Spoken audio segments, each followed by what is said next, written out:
I will now officially sign you as starting your 80-day challenge around the world. So start.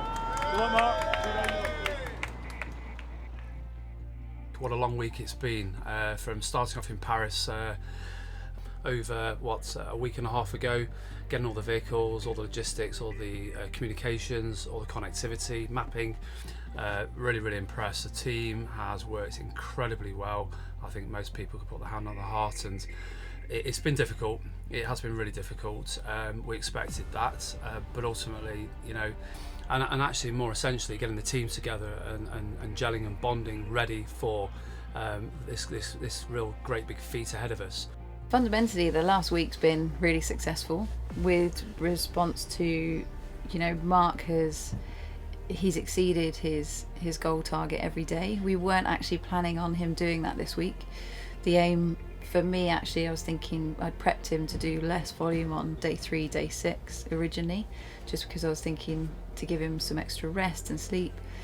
It's ended up being that he's been able to sort of control like his effort that he's put in, because he's had a really lovely tailwind. The weather's been good, conditions have been great. He's been able to finish early on a couple of evenings, so he's got the extra sleep in, and so things have conditions wise have just worked out really well this week. So he's been massively on target, if not slightly ahead of it, which is great. Good for mentally for him. He's really relaxed, feeling quite calm about it. My job as a mechanic looking after the bike is the easiest thing in the whole thing. I've replaced a chain, otherwise I haven't really done very much. The bike has performed perfectly. More complicated has been the technology, uploading the data on weak internet. So we've been having a bit of work with that. And the other thing that was has been a little bit more testing than I imagined was the nav.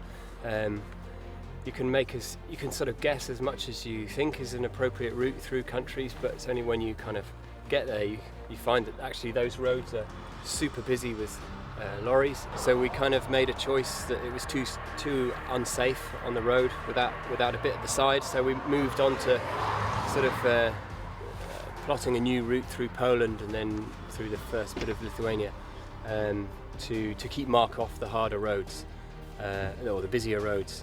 And we've had a pretty testing week, or just over a week. We've been planning this for over a year, and last week was all about putting our systems in place and seeing if they worked. So 3 days I left the guys in Hanover and came across to Moscow to break in a new team, which was the Russians. That's gone extremely well. They're all good guys, experienced guys with a good work ethic, so that's gone a lot easier than I'd hoped it would. I mean, Mark's been really fortunate in the fact that we've had, pretty good weather really. We've had a couple of little bits of rain, but nothing of any significance. On the whole, it's been a gentle tailwind, which obviously is a real bonus.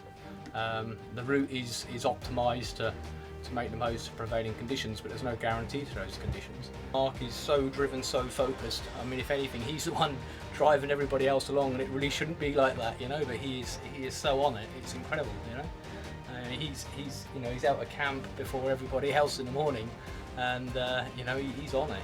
He literally is on it, and I'm sure he realises that it's the only way 80 days is going to be possible is to stay on it. Mark's doing incredibly well. The team have gelled and have found their feet, and that's really what we wanted in these first few days.